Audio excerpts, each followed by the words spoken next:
Before the heart was weighed, before the feather of Ma'at was lifted, before any verdict echoed through the hall of two truths, there was fear. Not the fear of pain, not the fear of punishment, not the fear of death itself. The ancient Egyptians feared something far older. They feared collapse.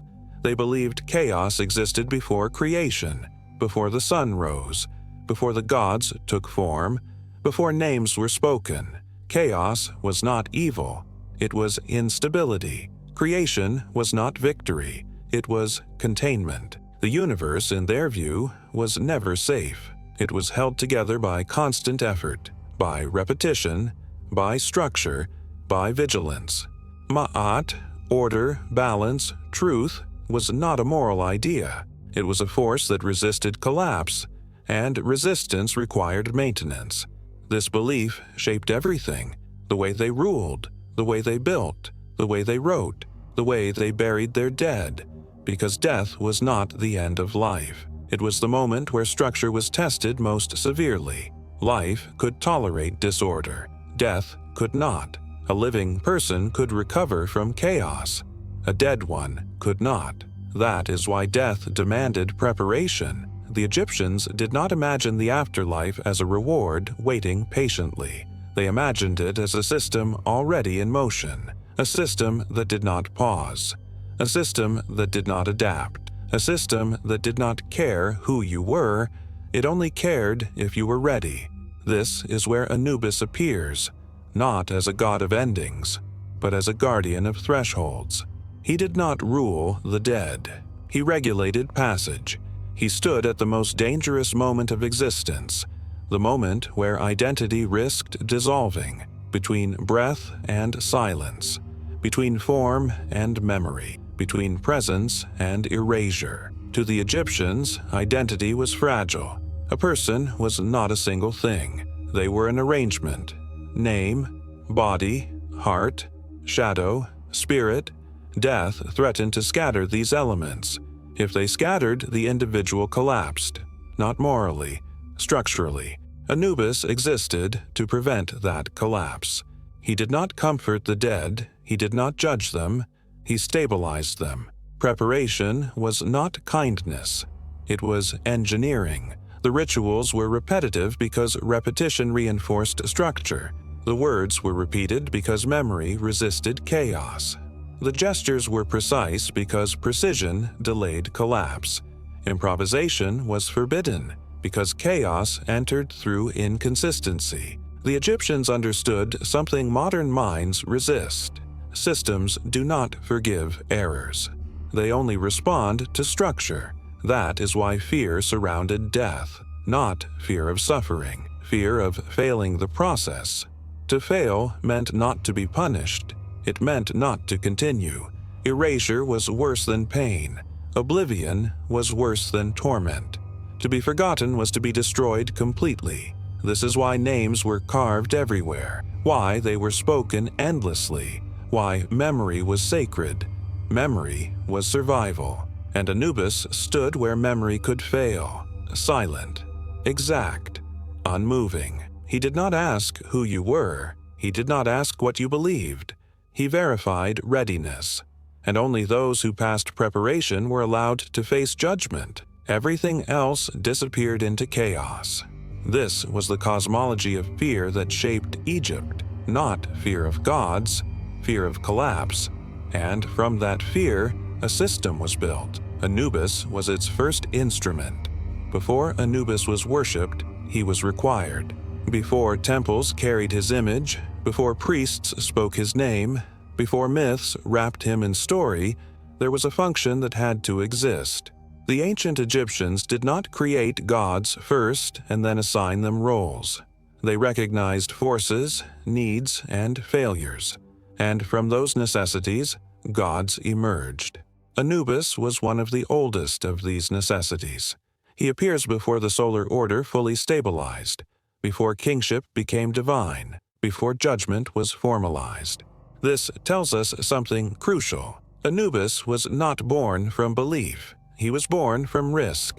The risk that death, left unmanaged, would dissolve identity completely. In the earliest Egyptian thought, there was no certainty that a person would continue after death. Continuation had to be engineered. Anubis was that engineering. He was not imagined as a ruler. He was imagined as a process. His jackal form reflects this origin. Jackals were not symbols of evil. They were indicators.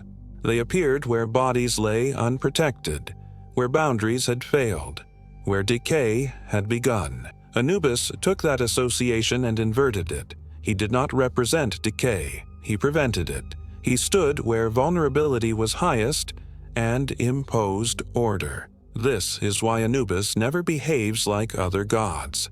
He does not argue. He does not intervene emotionally. He does not change outcomes. He verifies conditions. In Egyptian logic, a system that bends introduces chaos. Anubis does not bend. His silence is not mystery. It is control. When later gods emerge, solar gods, creator gods, kingly gods, they govern meaning. Anubis governs continuity. He does not care why you lived. He ensures that you can be processed after you stop. This is why he stands beside the scale but does not speak. Judgment belongs to Ma'at. Preparation belongs to Anubis. They are not equals. They are sequential. Without preparation, judgment collapses. This makes Anubis more ancient than morality. Morality evaluates action. Preparation evaluates structure. A morally pure soul that arrives fragmented cannot be judged. A morally flawed soul that arrives intact can at least be measured. This was not fairness. It was logic. The Egyptians understood that systems cannot evaluate what has already disintegrated. So Anubis existed to prevent disintegration, not to save the soul, to stabilize it. As Egyptian civilization evolved, this function became divine. Anubis gained temples, rituals, priests, but the role never changed. He remained at the threshold. Even when Osiris became Lord of the Dead, Anubis remained present. Osiris ruled the outcome. Anubis governed the entry. This division is critical. Kings rule domains. Processes rule transitions. Anubis ruled no domain. He ruled the moment between, and moments between are the most dangerous moments of all. Civilizations fear endings, but they fear transitions even more, because endings are clear. Transitions are unstable. That is why Anubis endures. Not because he is powerful, but because he is necessary. Even today, systems echo him. Every examination before advancement, every certification before access, every ritual that verifies readiness. Anubis does not need belief. He requires structure, and wherever structure governs passage, Anubis is already there. The Egyptians did not see the body as sacred because it was alive. They saw it as sacred because it was functional.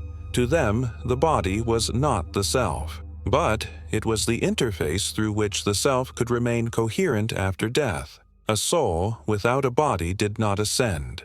It drifted, it scattered, and scattering meant collapse. This is why the body was treated with an attention that appears obsessive to modern eyes. It was not reverence, it was engineering. The body was hardware, and like all hardware, it had to be preserved, stabilized, and protected from decay. Decay was not natural. It was catastrophic. Rot meant loss of form. Loss of form meant loss of reference. Loss of reference meant loss of identity.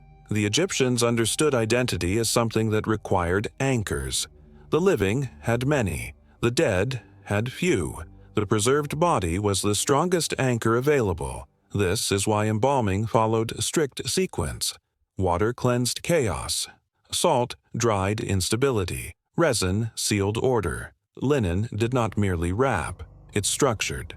Layer by layer, the body was transformed from organic matter into stable form. Each wrapping repeated the same action because repetition reinforced coherence. Improvisation was forbidden. A single deviation could destabilize the whole. The embalmers did not work as individuals. They worked as extensions of process. This is why the jackal mask mattered. To wear the mask was to erase the self. No personal emotion, no creativity, no deviation, only execution. The heart was left inside the body, not because it was emotional, but because it was informational. The heart recorded a lifetime, not in memory, in pattern, habits repeated, choices reinforced, alignments formed or failed. The heart was not weighed for goodness, it was weighed for coherence, and coherence required preservation. If the heart decayed, the record was corrupted. Judgment became impossible. This is why Anubis stood over the embalming process, not blessing it, not sanctifying it, verifying it. A body improperly prepared could not support the soul. A soul unsupported collapsed before judgment, and this failure was irreversible. The Egyptians feared this more than punishment, because punishment assumed continuation. Collapse did not. The mouth was opened not to speak to the living, but to be recognized by the system. Speech was not communication, it was authentication. A soul that could not declare its name could not be verified. A soul without verification could not proceed. Names were repeated endlessly, on coffins, on walls, on statues, in chants. The goal was not remembrance, it was persistence. To forget a name was to dismantle the soul. This is why memory was sacred. Memory resisted entropy, and Anubis guarded memory, silent, exact. He did not intervene when grief overwhelmed the living. He intervened when procedure failed. The body was not prepared for comfort. It was prepared for survival. Survival was not life, it was continuation. The Egyptians did not seek immortality. They sought stability. And stability required technology. Mummification was that technology. Not primitive, not symbolic, functional. A system designed to delay collapse for as long as possible. And Anubis was its overseer. The Egyptians did not believe the soul was a single thing. They believed it was an arrangement, a configuration that held together only as long as structure was maintained. Life concealed this fragility. Death exposed it. What the living experienced as a unified self, the Egyptians understood as a temporary alignment. When death arrived, that alignment loosened. The soul did not rise as one, it separated. The Ka was vitality, the sustaining force that required offerings to remain active. The Ba was movement, the aspect that could travel, appear, and return. The Aq was integration, what emerged only when alignment succeeded. These were not metaphors, they were functions. Each had to operate correctly, each had to reconnect. Failure at any point meant collapse. A Ka without nourishment weakened. A Ba without orientation wandered. An Ak without integration never formed. This is why preparation was obsessive. The Egyptians feared fragmentation more than judgment. Judgment assumed coherence. Fragmentation destroyed it. The soul could not be allowed to scatter. Scattering was irreversible. This is why the tomb mattered, why offerings mattered, why texts mattered. They were not gestures of affection. They were mechanisms of reassembly. The Ka required sustenance. The Ba required recognition. The Ak required completion. Anubis oversaw the moment where these elements risked dispersal, not as guardian of morality, as stabilizer of configuration. He did not pull the soul together by force. He ensured the conditions allowed reassembly. Time mattered. Too early and the parts drifted. Too late and coherence decayed. The dead existed in a vulnerable interval, no longer protected by breath, not yet secured by judgment. This interval was the most dangerous phase of existence. The living feared it. The priests measured it. The rituals controlled it. The Ba was allowed to move, but only within limits. Freedom was regulated. Unrestricted movement led to loss. The Egyptians did not romanticize freedom. They feared it. Freedom without structure meant dissolution. This is why spells described paths repeatedly, why maps of the duat were detailed, why names of gates were memorized. Knowledge was not enlightenment, it was containment. The soul did not wander to discover, it moved to remain intact. Anubis was present at every stage, not visible as a figure but embedded in sequence. When the Ka weakened, offerings restored it. When the Ba drifted, names recalled it. When the Ak struggled to form, alignment rituals reinforced it. Anubis did not intervene emotionally. He verified thresholds. If the soul failed to assemble, there was no recovery, not punishment, not torment, disappearance. This is why the Egyptians feared being forgotten. Forgetting was not symbolic death, it was functional destruction. To forget a name was to disable the Ba. To neglect offerings was to weaken the Ka.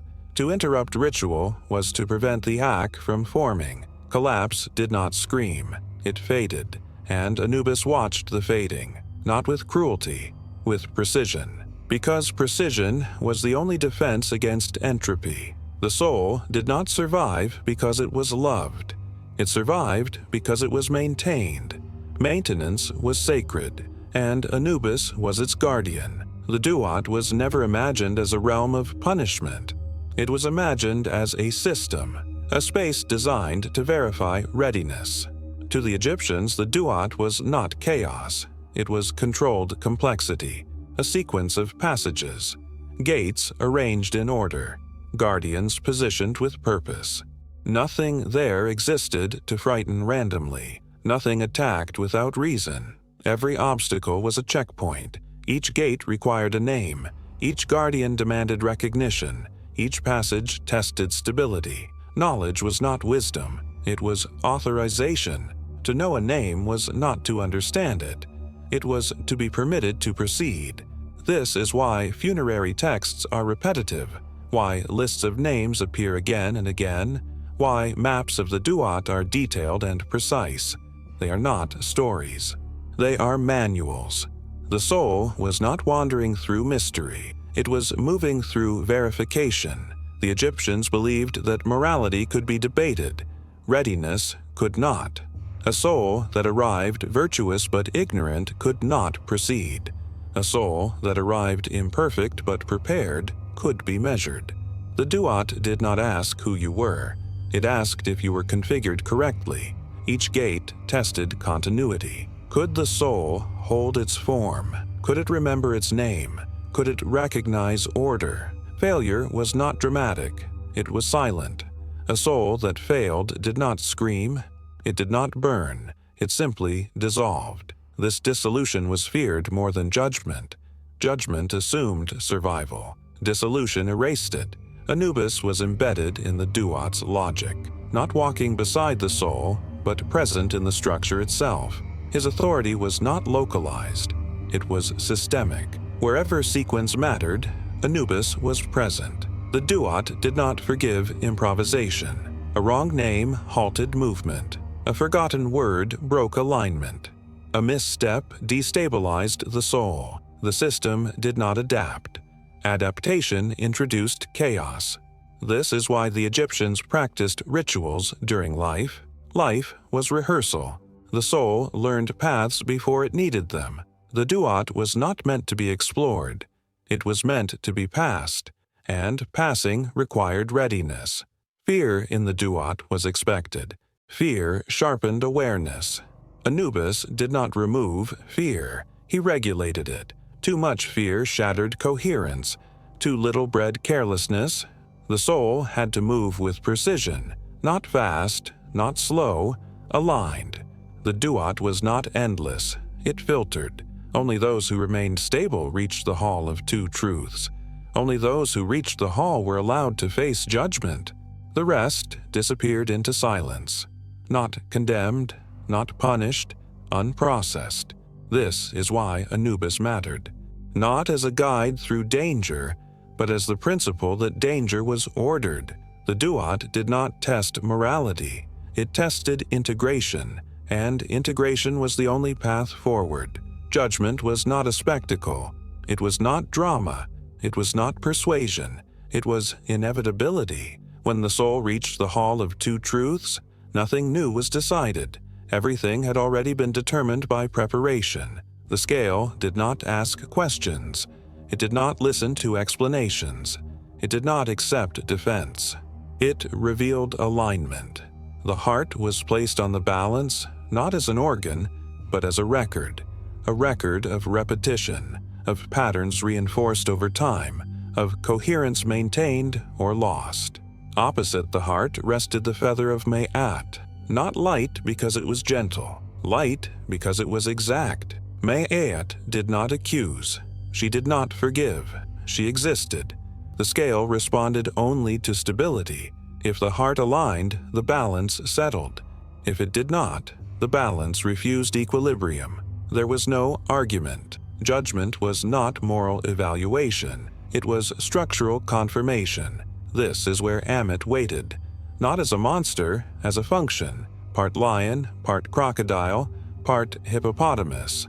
Not symbolic combinations, but forces the Egyptians understood as unstoppable. Amit did not punish.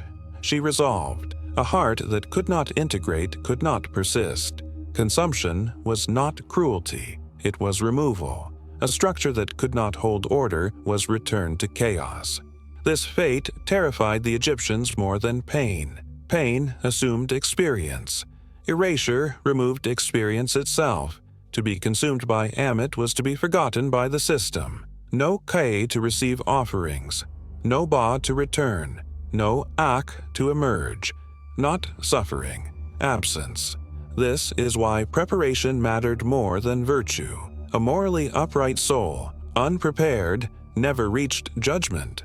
A morally imperfect soul, prepared, was at least measured. The system did not negotiate intention. It responded to configuration. Anubis did not intervene at this moment. His role ended before the verdict. He did not watch the outcome. He watched the balance. Once the scale moved, his task was complete. Judgment concluded. The system closed. But the story did not end there. For those who passed, continuation was granted. Not paradise, stability. The field of reeds was not heaven. It was persistence. A perfected version of the known world where chaos was restrained, but never eliminated. Fields still required tending. Water still required crossing. Order still required repetition. Eternity was not rest. It was maintenance. This was the final truth the Egyptians accepted. Existence does not sustain itself. It must be reinforced. Even after judgment, failure remained possible. Neglect weakened the Ka. Forgetting destabilized the Ba. Disruption threatened the A coach. The living were responsible for the dead's continuation. Offerings mattered, names mattered, memory mattered, and Anubis remained. Not in celebration, not in reward, at the threshold, ready for the next preparation. Order was never permanent. The ancient Egyptians knew this. Chaos was older than the gods, older than kings, older than memory. Creation did not defeat it, it restrained it, and restraint required vigilance. That is why preparation mattered more than belief, why structure mattered more than intention, why readiness mattered more than virtue. Anubis was the embodiment of that truth. He did not promise salvation. He did not offer comfort. He verified. He stood where identity was most fragile, where collapse was possible, where continuation was not guaranteed. He did not follow the soul into eternity. He returned to the next body, the next ritual, the next threshold. Because as long as transitions exist, as long as systems demand alignment, as long as chaos presses against structure, preparation is never finished. Anubis remains, still, silent, exact, not watching eternity, watching readiness. Because eternity does not begin when judgment is spoken. It begins when preparation is complete.